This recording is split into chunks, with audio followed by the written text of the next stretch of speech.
The opposite of a pandemic is a free clinic, inoculation blooming from each street corner. The opposite of isolation is mycelium, mutual aid networks organizing beneath our feet. The opposite of climate change, of hurricanes and wildfires swallowing the earth, is caterpillars, decomposing their bodies within the smallest graves only to flutter alive, flying between murals of their own making.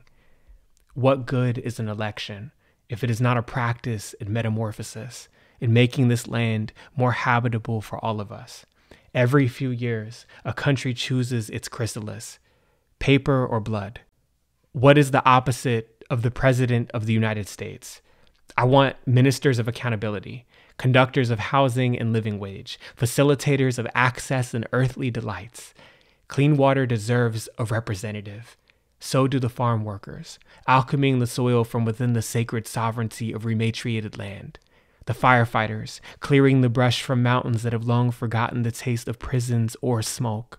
Let us fill every vacant office of our imagination with us. Consent of the treaty upheld, consent of the terrestrially enshrined rights, consent of a sovereign people governed by our own hands. Imagine when we say no, every bullet crumbles to dust.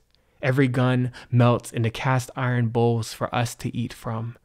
Know of the hood that resists gentrification, of the elementary school that refuses to close, of the book that when burned scribes each page into the air. Consent of the governed means there are no rules but the rules we make for each other.